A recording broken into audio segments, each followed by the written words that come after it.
So today we're talking about polygamy, aka biblical polygyny, to be exact. A man having more than one wife, not the other way around. So simply to put, inside of it, people are going to be mad. People are going to say this because we live in a very contorted, disrupted society in general. So everybody's going to say all the Western society mind that has conditioned us to think one and one and one and one and one, and then it's cheating if you're, all the other stuff. But this is a Western way of thinking, quote unquote Christianity way of thinking that has manipulated our society in so many different kind of ways and putting our men into bondage, and also places our women into a position of too much pressure in which they weren't made to handle, which was never meant to be inside this kind of way. So, for example, just in general, going through Bible verses, if you're having more than one wife, you have to be able to take care of her. As very simple. If you go and do anything with another woman, you're supposed to make her your wife. You're supposed to be taking care of her. Because you got to remember, inside of this in general, whenever you went into a woman, there was no such thing as condoms. There was no contraceptives. You're not pulling out. So you're more than likely going to be having a child from this. And the expectation is that you're going to take care of that woman that you went in unto and the child. So, and regardless of who you love more, now that's different for harlots. It's different for if there are harlots, prostitutes, things like that. That's different. That is going to be inside of the fornication route, and you need repentance for those things. So, in general, if you have a wife that you love, quote unquote, love more, then you hate the other one more. That's what scripture says. Now, with this, I had one sister get very upset regarding this and not quite understanding this concept. But the point is, inside of it, not saying that you actually hate one or you love one more than the other. It's just the fact that you desire or you have more of a preference towards one. You can't be picking and choosing who you actually are going to give the blessings of the inheritance of the child. Whoever has your firstborn son, they are entitled to majority of the inheritance.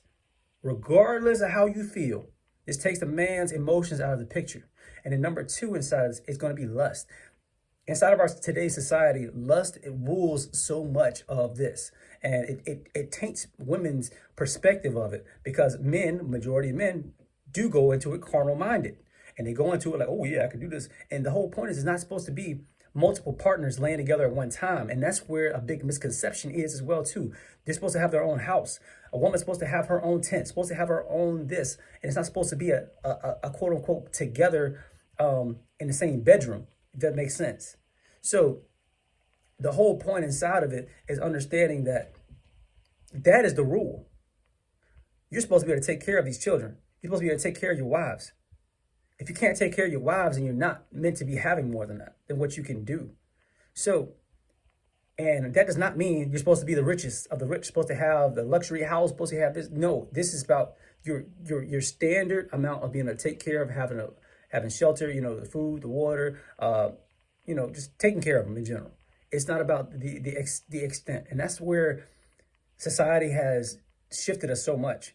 And this is not even to go into any of the verses regarding like 7 women clinging onto one man, because that verse right there is not talking about what we're talking about. That verse is talking about basically what's going on now, feminism. This is what that's talking about. Women that have their own, they got their own money, they got their own food, they got this, they don't need a man. What do I need a man for? I just need a man to say that, hey, people are going to get mad at me now and talk trash to me because I'm not married. So I just want a man just to have them, just for show, just to take away their reproach. That's all that means. So as I'm talking about this, I'm not pulling from any of those verses like that. This is just in general, very general verses. Through scriptures, bishops or spiritual pastors, things of that nature, elders, are the ones that are suggested to have one wife. Now, we already know in general, there are many prophets who had multiple wives. We know that there are many prophets throughout scriptures and kings, like Solomon, for example, that had hundreds and hundreds of concubines. The whole point inside of this is to avoid, it's suggested inside of it, let them be the husband to one wife. The whole point of that is because it's a spiritual concept. The same way we're not supposed to be marrying other nations due to it being a snare unto us is because of this same concept right here. It is a snare having multiple women we in general as men, we have a desire to please our woman the same way that a woman desires to please us as a man. And that pleasing can be very deceptive, because you'll try to please woman, try to make her happy, and then you end up sinning against the Most High Yah. So understanding that is a huge reason why, because Solomon had all his wives and he was good. He was still with the Most High. The Most High still gave him honor, but until he went and sacrificed an offering to her gods, then he was cut off. That's when the rules got broke. Once he forsaken the Most High and served another god, that was it. That was the reason and why, in general, it didn't work. So I had a sister bring up multiple different verses as well too. So I'm bringing up a couple of them right now as well too. So going back to the Torah, we're going to Deuteronomy 17:17. Neither shall he multiply wives to himself, that his heart turn not away. Neither shall he greatly multiply to himself silver and gold. This is also speaking about the same concept, not multiplying wives to himself, not being a greedy, carnal, lustful minded man. That is where you get lost, because when you're chasing after the lust, you're chasing after all these women, you're chasing after having all this money, you're not living in the spirit. And that's where it gets a disconnect. Understand that Yahuah works in balance. There is always a balance that has to be had. And inside of this is what this is speaking about as well too. And even going back into 1 Timothy, as we talk about, a bishop must be blameless. Yes, these are pastors, the husband of one wife, vigilant, sober, good behavior, good in hospitality, to teach, slow to anger, all these things, fruits of the spirit. That's the point. It takes you away from sinning. It takes you away from living carnally. You have to be, as a man of the Most High, you have to be aligned with the Most High in order to lead a family to the right place. And this is what this is all about. Because if we're focusing on having so many women, and then whatever God that they may be serving, they're not serving the Most High, then you're already going down a bad path. Because if you have a woman that's not following the Most High, then yeah, she's going to end up tempting you to swaying away from the Most High, which is going to hurt you, your family, and turn your kids away from being righteous. So this is what this is all about. And even it goes into this, we go back in the 1 Peter, likewise, you wives, be in subjection to your own husbands. If they obey not the word, they also may without the word be won by the conversation of the wives. So this is just going back into understanding that, as a woman, you do have a say inside of it, because regardless of the dynamics within, you have a say. A man should be able to come to you for wisdom. So understanding that this whole polygyny thing is not to say that you don't have any power, because as a woman, I do strengthen women to learn and be able to lead to some extent, because you do need to be able to do these things. You do need to be able to hold together a household. You need to be able to manage your household. You need to be able to be strengthened to be able to have the man inside of a peaceful place, following the Most High and raising children inside of his stead. So, and to be able to work as well too. Now, I'm all for a woman staying at home and being a stay-at-home wife. These are amazing things. But while she's at home, that doesn't mean she's just there doing nothing. No, you got to stay active. You got to stay idle. I mean, not to stay idle. Scripture speaks against a woman sitting in idleness. So because her mind, she needs something to stay focused on to. She needs something to grab onto. And this is where also understanding that she is the weaker vessel. And a lot of women don't want to hear this, but the truth is that a man is a lot for a woman to be able to take in.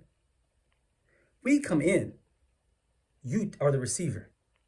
With that being said, if a man has so much glory inside of his life, if he has so much that he has built up, we as men, we have a lot of pain built up. We have a lot of trauma built up. We try not to show it and give it to the rest of the world, because we are meant to be strength, protection, guidance. And the experiences of pain is what made us strong men.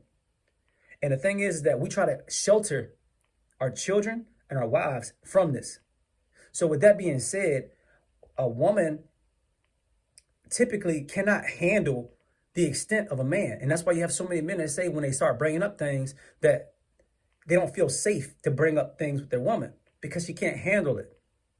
And now I'm not saying that that's all women, but this is a very common thing, because you need to, as a man, you need to be able to feel safe to come into your woman, to feel like this is your resting place.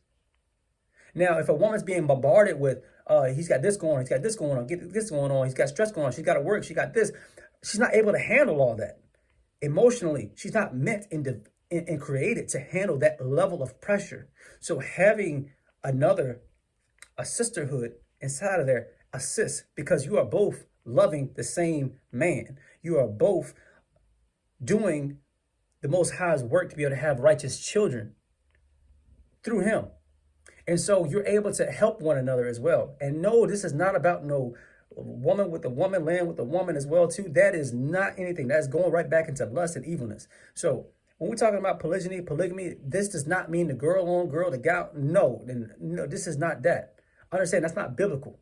That is of Satan. That's Satan's perversion of everything, like he does inside of everything inside of this world. So understanding that that is not what this is about. And there are going to be multiple different scriptures that people might try to bring out and things like that. But understand, throughout Corinthians, majority of what Paul is saying is his thoughts on a lot of things. And unless he's speaking about the words of the Most High says this. He's speaking for the Most High in some cases. And that's different. So it's understanding that he's very vocal with saying his own opinion, just like anybody else. When we talk about, I believe it's in 1 Corinthians or it's in 2nd, it's one or the other, but speaking about a believer being yoked onto an unbeliever. In his eyes, you should be able to let them go and let them be at peace if the unbeliever wants to leave. But not in the Most High's eyes. And Yahuah's eyes is not like that. You are together. And that's it. So understanding all these things is that if a man has and goes into a woman, he's supposed to take care of her. This is not for prostitutes. This is not for harlots. This is not the same thing for that. But if he's taking a woman, he's supposed to be able to take her and have her and take care of her for the rest of her life. That's what today's society has created us to continue doing, aka is child support. That's what that's been, but it's not through naturally how it's supposed to be. So this is why you don't see also women on that like that, because it's the same responsibility, even biblically, that a man is supposed to take care of the child that he does have. Even if he's not physically there, he's supposed to be able to provide the funds for her and the child to be okay. So this is on both sides of it. That's not a beautiful thing for a man to think about in today's age. So I want you all on the opposite side to understand too that most women do not want to think about sharing a man, because most people are raised selfishly. Most women are raised, it's all about them. It's all about their looks, all about them, and blah, blah, blah, blah. You can't keep a man like that though. So it's really the understanding that, and I'm a really big pusher of this, that the opposite of love is not hate, but it's selfishness. And understanding that the Most High is very selfless. And through Yahushua and what he has done, it's all been selfless. He's taken our pain, he's taken our burdens selflessly, and it's not held it against us if we're trying to do the right thing and we're repenting of our actions of evilness. And it's the same concept here, that we have to be able to have this word with us. We have to be able to do the right thing, because it's not about us. This is what this is all about. It's not about us. Lust, greed, pride, which is many women sit inside, aka selfishness as well. Oh, I'm too good of a woman. Look too good to be able to share with a man. All that is so irrelevant. It does not matter what your looks are. It does not matter. It matters where your spirit is at. That's the same thing with a man. You think a man is really worried about all these? No, it's about the spirit. It's about what he can do for his family. These are the things that matter. It's what he can do for the future in the Most High Yahuah. That is what matters the most. And so many people got it twisted because of Satan's deceptions. And I pray that this does help somebody, because this is a very in-depth teaching here. And I thank the Most High and I give glory to him, truly, Yahuah, through Yahushua, for being able to help and give people more understanding on these. And if this is a topic that many people run away from and don't want to hear anything about, especially if you are still in Christianity. If you have broken away from it, most of our women, our men, they've understood that this is not something that was condemned by the Most High, polygyny.